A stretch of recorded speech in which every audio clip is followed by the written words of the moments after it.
Greetings all you movie junkies and entertainment lovers, and welcome to another review. Today we're going to talk about Batman Forever. The film begins with a deadly hostage situation orchestrated by the criminal known as Two-Face, the former district attorney known as Harvey Dent, with later flashbacks revealing that acid disfigured him by mobster Sal Maroni, which Batman failed to prevent. We then later on meet Edward Nygma, played by Jim Carrey, an eccentric researcher working for Wayne Enterprises, who approaches Bruce Wayne with an invention that can beam television signals directly into the brain. Bruce ultimately rejects the device, concerned that the technology could manipulate minds. A decision that ultimately sends Nygma over the edge, killing his abusive supervisor and staging it as a suicide. He then decides to plot his revenge against Bruce Wayne by beginning to send him cryptic riddles. We also meet criminal psychologist Chase Meridian, who diagnoses Nygma as a psychotic. And that night Bruce attends the Haley Circus event with Chase, to then have the event hijacked by the criminal Two-Face, who threatens to detonate a bomb unless Batman reveals his true identity. The youngest member of the Flying Graysons, Dick, manages to throw the bomb into the river, all while Two-Face kills his family in the process. The now orphaned Dick Grayson now goes to live with Bruce Wayne in his manor. While living there, accidentally discovers that he is Batman.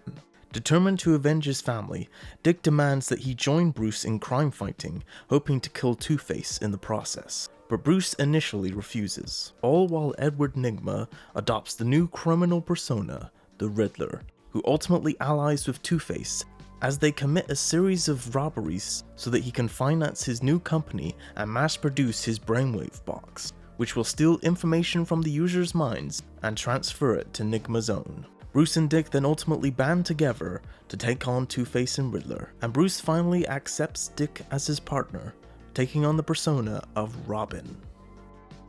Obviously, one of the many notable things about this movie was the change in tone from the previous two films. One of the things that the first Tim Burton Batman film did was of course plant the seed of Harvey Dent in that film, previously played by Billy Dee Williams, whilst in this film he was recast as Tommy Lee Jones. When we first meet him in this film during the heist sequence, it does at first seem to be very promising, and he does seem to be giving what is at first seems to be a very serious and honestly comic book accurate take on the character. But unfortunately, after that opening scene, it ultimately quickly delves into silliness. It is a take that I would say is very misguided, and unfortunately it is a shame because again, Tommy Lee Jones is a great actor. I think the look that they went with it with Two-Face honestly fit very well with the tone and feel of this movie, but the portrayal, again, I would say was just very misguided, and you could tell that nobody involved really understood the true concept of the character of Two-Face. Now, how do I know that, you might ask? Well, there is of course one scene later on in the film, and other people have brought this up before, and I do think that it is quite a telling scene, when the Riddler and Two-Face break into Wayne Manor, and of course Riddler destroys the Batcave. We see Two-Face in the corner, of course doing his iconic thing of flipping the coin. But in this case, for some reason, every time he flips the coin, he doesn't get the answer that he wants, so he decides to flip it again. Which, if of course you know the character of Two-Face from Batman the Animated Series or the comic books, or pretty much in every other version of Two-Face that exists, that is something that he would not do. The whole character of Two-Face is that he is somebody that literally no longer has the ability to make any decision without the coin. So no matter what the coin says, he abides by that rule. And that scene ultimately kind of makes it feel like it's supposed to be a parody of Two-Face rather than an actual proper adaptation of Two-Face. But for the most part, honestly, I think that Two-Face is not terrible in this movie. I think a lot of people, really think that it's a terrible version of the character, but again, I really like the character. I like the whole aesthetic they did with the lair of the two sides to his lair, and again, the opening scene with Two-Face is great, and honestly the last scene with Two-Face is great as well, with Batman throwing up with all the coins in the air and him freaking out, and even his last line, "Emotion is the enemy of true justice. You always were a good friend." I mean, it's a shame because it seemed like, did they understand this character? Did they not understand this character? Again, I think it was just very, very misguided, and it could have been a really, really great portrayal. I think where they ultimately failed with the character of Two-Face in this film, though, was the fact that he pretty much acted very, very goofy throughout the whole thing, and ultimately you have both Jim Carrey as the Riddler, which we would talk about in a second, and you have Tommy Lee Jones as Two-Face, both of them, acting very, very, very silly. And I think honestly it would have worked way, way, way better had they had Tommy Lee Jones act super serious, which we know he can do well, and then let Jim Carrey be the one to, go all crazy and act maniacal and all that kind of stuff. And I think that was one of the things that worked great with Batman Returns, was the fact that Catwoman and Penguin were two completely different characters. So seeing them have to team up to take on Batman, and that whole dynamic of their relationship being two very different characters, is what worked. Which is definitely one of my biggest gripes, and I think a lot of people's biggest gripes with the movie, is that just seemed like a very, very strange,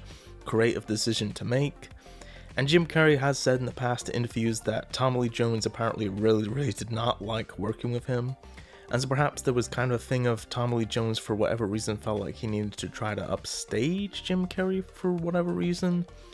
I don't know. I certainly would have loved to have been a fly on the wall during the conversations of how they would do the characterization of Two-Face. But yeah, again, the big word of the day here is misguided. It was just a very, very misguided take. But ultimately is a take that I really don't think is terrible, and I would say at the end of the day it does kind of work for, the tone and feel that this film is going for. And the tone of which, to go back to it for a second, honestly I would argue is pretty much in line with the first two movies. The only real difference, if you really watch the movie, is that they kind of just seem to brighten up things a little bit more. They just kind of brightened up Gotham, made it at what at the time was a much more of a modern look to it. What Joel Schumacher did was follow what Tim Burton had done for the most part, but just kind of brightened things up a bit. It really wasn't until Batman and Robin, the next movie, that things started to get a little too silly and a little too campy, and they really moved too far away from what had previously been established. Of course, we have Jim Carrey in here playing the Riddler, and unlike Two-Face, the Riddler does get, somewhat of a proper origin in this film, although I do wish that it could have been a little fleshed out more. I mean, pretty much as soon as we meet Edward Nygma in this film, he's pretty much kind of crazy right off the bat. Some people really love the Riddler in this movie, some people do not. I personally myself really like it. I think, Jim Carrey, is great in this film. If you're gonna get Jim Carrey to play a role, it is either you get him to get someone else to play the role, or you have Jim Carrey play it and have him play it at 100%, have it dialed right to 100, and that's exactly what he does. He just goes for it, and he just gives us this absolutely insane performance. Is the whole plot of the brainwave box perhaps a little out there? Sure, but honestly, again, I think it does kind of fit with the tone and feel of what this movie is trying to be for the most part. About Michael Keaton, we had Val Kilmer come in as to play the Caped Crusader. Overall, I think he was just a really, really good Batman. I wouldn't say he was the best Batman we've ever had personally. Just as far as this film goes, I think honestly he did a great job of, taking on the reins, picking up where Michael Keaton had left off. Everybody always complains about the bat nipples on the suit, but you really, unless you're really looking for it, and at least in this film, you really don't notice it. So to me, that was never really a big problem. I mean, look, is it stupid? Is it unnecessary to have bat nipples on the suit? Sure, but ultimately it doesn't really matter. In this film, we also have Nicole Kidman playing Dr. Chase Meridian. The whole idea of bringing in a psychiatrist character for Bruce Wayne and Batman, to have that be the love relationship, I think is a really, really great idea. The way that they chose to play it, the way that they chose to write it, honestly, just for me personally, kind of made the Chase Meridian character kind of feel like a ripoff and repeat of what we had kind of already seen in the first movie with Vicky Vale. It is kind of slivers of interesting aspects to it, especially, with the whole flashbacks, which partially kind of feel kind of redundant. It's kind of like, we've already seen this before, especially with a lot of the dialogue that honestly was very, very hammy and corny and cheesy. To me, it definitely was one of the weaker parts of the movie, was the whole Chase Meridian character and that whole story arc, but it doesn't completely ruin the film. Again, there's little slivers and sparks of kind of some interesting aspects, but ultimately it's very underdeveloped, especially the whole aspect of them going into the origins and stuff. It feels very underdeveloped, and I would have liked to have seen more of that. Of course, we also have Chris O'Donnell in here as Dick Grayson / Robin. I thought that he actually did a really, really great job playing this character. I actually think this is one of the better parts of this movie. The way that they do the whole Flying Grayson's origin and tie it into the plot and everything, honestly, is pretty dark and I thought was actually really well done. The one part that I absolutely hate, that of course has kind of become infamous at this point, is the infamous laundry foo scene, which is so bizarre because it kind of randomly comes out of nowhere, where it kind of comes during the sequence when we're seeing the Riddler and Two-Face, go on their whole robbery spree, and they're doing all these robberies, and it's kind of just all of a sudden we cut to Dick and Alfred, and that we get that short tiny little scene, which is probably less than like a minute long, but it just feels so out of place. And yeah, I don't understand why they felt that was necessary. Another scene that I actually thought that was kind of funny, that I actually thought they did really well, was when he discovers the Bat Cave for the first time, and the way that he uses his acrobatic skills to get in there, as the door shutting. That's great. Overall, Batman Forever, what do I think of it? Is it underrated? Honestly, yes. I think that this is definitely, I would say, the most underrated of all the Batman movies. I think that a lot of people just nowadays, I think, kind of seem to kind of lump it in with Batman and Robin, which of course really went off the rails and really got too silly and unfortunately took it in a really very much the wrong direction. And Chris O'Donnell in the documentary for Batman and Robin pretty much put it best when he said that when I was making Batman Forever, I felt like I was making a movie. When I was making Batman and Robin, I felt like I was making a toy commercial. And that honestly I feel like pretty much sums it up, is that even though Batman Forever went in a much lighter tone compared to the first two films, it still retained the tone and feel of those movies. It just kind of brightened things up a bit, and it's still, honestly, for the most part, I think it is a really, really good, solid film. It follows very much, what had previously been established in the first two movies. And again, even though I would say this is a very good movie, it was kind of a telltale sign that the franchise was going in the wrong direction from what we would eventually see in the next movie. Probably can't talk about this movie in this day and age without mentioning the infamous Schumacher cut that, for a number of years now, people have been kind of rallying behind this whole idea that there's a extended cut of the movie, which apparently it does exist, it is real, that apparently is much closer to what Joel Schumacher's initial vision for the movie was before the studio kind of, lighten things up a bit and kind of cut certain things out. I'm somebody who has not seen the Schumacher cut. I don't know what the exact differences and stuff are, other than what other people have said who have seen it.